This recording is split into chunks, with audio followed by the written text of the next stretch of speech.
The last fairy drifted away, and the rain began to fall. But when her eyes met mine under that dim pier light, it didn't feel like a mistake anymore. Maybe missing that boat was the only way life could make us meet. The night was painted in shades of gray and gold, the kind of evening where the sea swallowed the horizon and the wind carried stories from faraway shores. I ran through the mist, breath sharp in my chest, boots thudding against the old wooden planks of the pier. The ferry horn blared one last time, distant and cruel, and by the time I reached the edge, all I could see were its lights fading into the fog. I stood there, chest rising and falling, drenched in the salty air. The cold bit through my jacket, but beneath it all was that quiet ache. The kind that only comes when you realize you're too late. Then, a voice behind me, calm, almost amused. Missed it too. I turned. She stood a few feet away, her umbrella tilted lazily against the wind.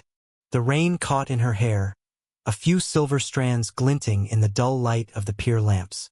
There was a steadiness about her, like she wasn't surprised by life's delays anymore.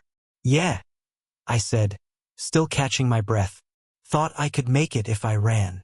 Her lips curved into a faint smile, the kind that softened the sharpness of disappointment. "You can't outrun the tide," she said, glancing toward the water. "It always leaves when it wants to." Something about her voice, low, unhurried, quieted the noise in my head. The wind tugged at her coat, and she held it close, eyes following the ferry lights until they vanished completely. For a while, neither of us spoke. The only sounds were the rhythmic slap of waves against the dock and the faint creak of the ropes tied to empty boats. It should have felt awkward, two strangers stranded in the same mistake. But it didn't. There was something oddly comforting about her presence, like the world had slowed down just enough to notice the spaces between words. "You heading back to the mainland too?" she asked finally. "Yeah. Had some work stuff earlier. Stayed a bit too long." She nodded, as if she understood more than I'd said. Sometimes staying a bit too long is the right kind of mistake. I wasn't sure if she was talking about herself or me. The rain began again, gentle at first, soft enough to make her umbrella useless. She closed it anyway and stepped closer to the railing beside me. The scent of rain mixed with something faintly floral, a trace of perfume that felt out of place among sea salt and diesel fumes. "Looks like we're stranded," she said, turning her gaze to the quiet harbor lights. "Yeah," I murmured. "Guess the island wins tonight." She laughed quietly, and the sound, low, warm, genuine, cut through the chill like sunlight through clouds. That's how it began. Not with fireworks or fate. Just two people standing in the rain, missing the same ferry, and finding, for some reason neither could explain, that it didn't feel like a loss at all. The rain thickened, blurring the horizon into watercolor streaks of light. Drops tapped against the pier like restless fingers, and a gust of wind rolled through, tugging at my sleeves. She tilted her head toward the shore. "There's a cafe by the docks," she said, her voice barely rising above the wind. "It stays open late for the fishermen. We could wait there." I nodded, and we began walking side by side through the narrow, cobbled lane that wound away from the water. Our footsteps echoed softly, rhythm matching without effort. The world around us was quiet. Shops shuttered, lamps flickering in puddles, the air heavy with the scent of seaweed and rain. She walked with a kind of unhurried grace, hands tucked into her coat pockets, umbrella hanging loose at her side. There was something about her composure, the calm that only comes from having lived enough to stop fighting small inconveniences. I stole a glance at her.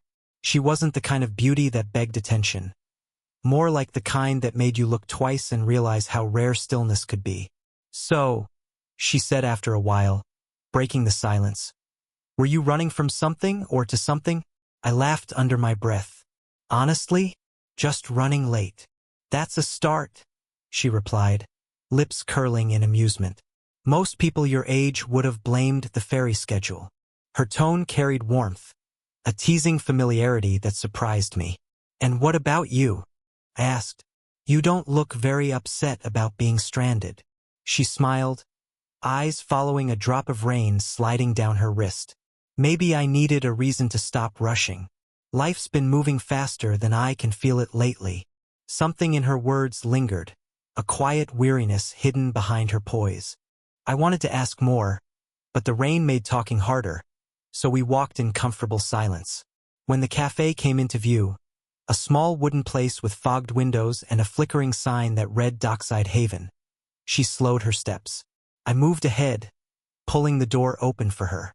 She hesitated for a moment, rain glistening on her hair, then stepped past me with a small nod. "Thank you," she said softly. As she brushed by, her hand accidentally touched mine. Just a light graze, but enough to send a ripple through me.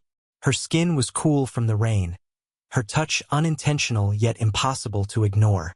Inside, the cafe smelled of coffee and salt and something sweet baking in the oven. The dim yellow light painted her face in warmth as she removed her coat, shaking a few raindrops from her hair. I caught myself staring and quickly looked away. She noticed, of course. "You can stop pretending this isn't the strangest night you've had in a while," she said, laughter dancing in her tone. "Guilty," I admitted, smiling, "but I think I'm starting to like strange." Her eyes met mine, steady and unreadable. "Good," she said quietly, "because the night's just getting started." Warm air wrapped around us as the door closed behind. The cafe felt like a pocket of another world. Dim light, quiet music, and the steady hiss of rain against the glass. A jazz record played softly from an old speaker, the kind with the faint crackle that made every note feel like a memory. She chose a table by the window, where the condensation painted soft patterns on the glass. I followed, shaking the last of the rain from my hair. The waitress, sleepy-eyed and gentle, brought 2 mugs of coffee without asking what we wanted. Maybe she'd seen this scene before, 2 stranded souls finding comfort in warmth. Steam curled between us. She cupped her hands around her mug, fingers delicate but steady. The gold light from the lamp above caught her eyes, revealing faint traces of fatigue beneath their calm surface. The kind of tiredness that didn't come from lack of sleep but from holding too much inside for too long. For a while, neither of us spoke. There wasn't any need to. The cafe's silence was thick, soothing. Outside, rain traced silver lines down the window.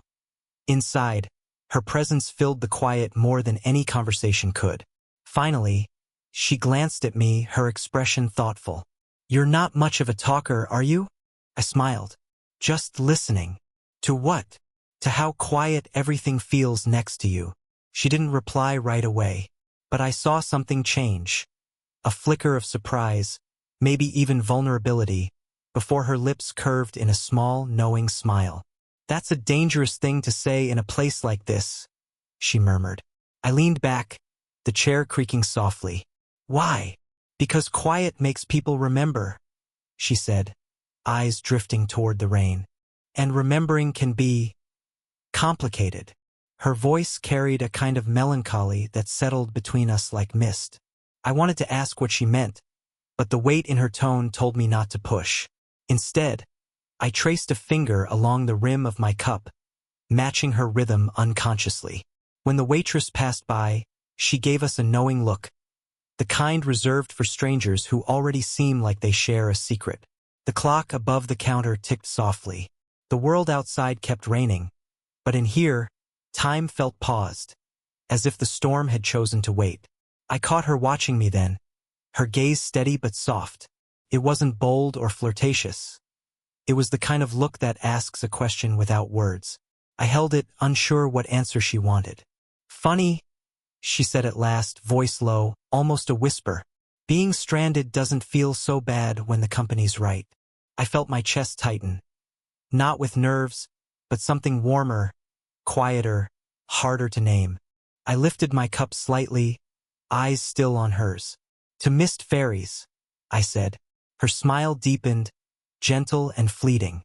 "To the ones worth missing." And for the first time that night, I didn't want the rain to stop. The rain had softened to a whisper by the time the clock above the counter struck midnight. Most of the cafe's lights had dimmed, leaving just the 2 of us and the low hum of the jazz record spinning its last few songs. The air smelled faintly of coffee and wet wood, that mix of comfort and nostalgia that makes you want to stay just a little longer. She leaned back in her chair, fingertips tracing lazy circles on her mug. Her jacket hung on the backrest beside her, shoulders relaxed now, hair a little messy from the rain. There was a gentleness in her silence, as though she'd finally set something heavy down. "You ever feel like you're just watching your own life from a distance?" she asked suddenly, her tone soft but deliberate. I looked up, surprised by the question's weight. "Yeah," I said quietly, "like you're standing in the wrong place, even when you're exactly where you're supposed to be." Her eyes lifted to meet mine. "Exactly." A small, wistful smile tugged at her lips. "I used to think I had everything figured out, career, plans, the version of myself people expected me to be. But lately, I don't even recognize that person anymore." Her honesty caught me off guard. The way she said it, not seeking sympathy, just releasing something, made it feel intimate. "Maybe you just outgrew the version of yourself you built," I said. She considered that for a moment, then nodded slowly. "Maybe, but I wish someone had told me it's okay to change without breaking something." I hesitated, watching her fingers wrap around the warm ceramic cup. "Sometimes things have to crack first," I said. "That's how the light gets in." Her eyes lingered on me for a moment too long. There was a stillness in her gaze. Not judgment, not pity, but understanding. "You talk like someone who's been through it," she said softly. "Maybe still going through it," I admitted. That made her smile. A quiet, sad smile that felt more like recognition than comfort. A few beats of silence passed before she reached across the table, her hand brushing against mine. It wasn't bold, just human, the kind of touch that says "I hear you." Her skin was warm now, the chill of the rain gone. I didn't move my hand away. "I don't usually talk this much," she said, almost shyly. "I think you just needed someone to listen," I replied. Her thumb traced lightly against my knuckle, slow, thoughtful. Maybe I did. Outside, the rain had stopped completely. The cafe felt suspended in that tender in-between. Not night, not morning, just stillness. She exhaled softly. "You know, I've always been the one to leave first." I looked at her, heart unsteady. "Then maybe it's time someone stayed." She didn't answer, but her hand tightened around mine just slightly, enough to say that, for now, she wasn't going anywhere. The cafe's door creaked open, and a cool breeze rolled in, carrying with it the smell of the sea and the faint promise of dawn. The rain had stopped, leaving the streets slick and glistening under the streetlights. We stepped outside, and the world felt hushed, like it was holding its breath for us. She pulled my jacket tighter around her shoulders, fingers brushing the collar as if memorizing its warmth. "You're sure you don't need this back?" she asked, smiling slightly. "I'm fine," I said. "You make it look better anyway." She laughed softly, and the sound echoed down the empty street, light and unguarded. It struck me how different she looked now. Not composed or distant like before, but softer, as if the night had peeled away everything unnecessary. The road curved along the water, each step syncing with the quiet rhythm of waves against the shore. Our shoulders brushed occasionally, and every time it happened, neither of us pulled away. "You live here?" I asked after a moment. She shook her head. "No, I came for a conference. Was supposed to be gone hours ago. So, technically, we're both supposed to be somewhere else." She smiled at that, eyes following the shimmer of moonlight on the wet pavement. "Maybe the universe needed us to be here instead." Her words lingered between us, delicate as the mist rising from the sea. I wanted to say something back, something equally poetic, but all I could think about was how her hair caught the light, how her voice had that quiet steadiness that made the night feel less empty. We passed the harbor, where the boats rocked gently, their ropes creaking. Somewhere, a bell chimed, faint and hollow. She stopped walking, resting her hands on the wooden railing, and looked out at the water. "It's strange," she said softly, "how easy this feels." I turned to her, studying the profile of her face in the pale light, the graceful lines, the calmness in her expression. "Maybe some moments aren't meant to be complicated," I replied. Her lips curved, not quite a smile, more like acceptance. Then she looked up at me, and for a second, neither of us moved. The air between us changed thicker, slower. I could hear her breathing, feel the faint warmth of her shoulder against mine. I haven't felt peaceful like this in a long time, she whispered. I didn't answer. I didn't need to. I just stood there beside her, watching the dark water fold and unfold like a heartbeat. A gust of wind blew her hair across her face. Without thinking, I reached out and gently tucked a strand behind her ear. My fingers brushed her skin, soft, cool, and real. She didn't step back. Her eyes met mine, holding them, unreadable yet full of something unspoken. For a moment, time stopped. No rain, no ferry, no morning waiting to pull us apart. Just the quiet, the sea, and the strange, undeniable gravity drawing two people closer than either expected. By the time we reached the inn, the night had thinned into a bluish haze, that fragile hour before dawn when the world feels too still to be real. The old building sat at the corner of the harbor road, its sign flickering weakly, Mariner's Rest. Through the windows, a single lamp glowed, casting amber light over the worn wooden counter. Inside, the innkeeper, an elderly man with a kind but sleepy face, looked up from his book. "Only one room left," he said, voice low and practical, like this happened all the time. For a heartbeat, neither of us said anything. The warmth from the cafe still lingered between us, but now it carried a new edge, quiet awareness, unspoken tension. She turned to me, eyes calm, lips pressed together as if weighing the moment. "You should take it," I said quickly. "I can stay downstairs." Her brow furrowed just slightly. "And let you sleep on a chair?" "I've done worse," I replied, smiling faintly. The innkeeper cleared his throat gently, sensing more than he let on. "The couch by the window's not too bad," he offered with a half-smile, then handed over a single brass key. As she took it, her fingers brushed mine. Light, deliberate, almost testing. "You don't have to prove you're a gentleman," she said quietly. "Maybe I'm not proving anything," I murmured back. "Maybe I just don't want to rush something that doesn't deserve rushing." That made her pause. Her eyes softened, searching mine as if trying to read a language she hadn't spoken in years. "You really mean that, don't you?" "Every word." A small silence followed, full but not uncomfortable. Then she let out a slow breath, a quiet smile tugging at her lips. "You're different," she said, almost to herself. I could say the same. The innkeeper handed her a candle and disappeared up the creaking stairs, leaving us alone in the dim light of the lobby. Shadows moved across the walls as the flame flickered between us. She turned to go, then hesitated halfway up the stairs.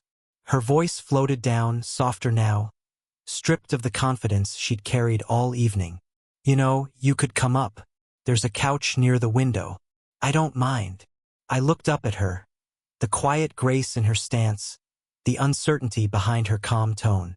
Every instinct urged me forward, but something deeper told me this moment was fragile, sacred, even. "I'll stay here," I said finally. "You should rest." For a second, she didn't move. Then she smiled. A small, knowing smile that said more than words ever could. "You're impossible," she whispered, shaking her head. "Good night," I said softly. She lingered a moment longer at the top of the stairs. "Just stay," she said finally. "It's been a long night." Her voice hung in the still air as she disappeared into the room above, the faint sound of her footsteps fading into silence, leaving me standing in the glow of the candle, torn between restraint and something that felt dangerously close to longing. The morning came quietly, a slow bloom of pale gold spreading across the horizon, the kind of light that softens everything it touches. I hadn't slept much. The inn's couch had been too small, too lumpy, but that wasn't what kept me awake. It was the sound of the sea outside, the faint creak of the floorboards above me, and the memory of her voice. "Just stay." When I finally stepped outside, the air was cool and clean, washed by the night's rain.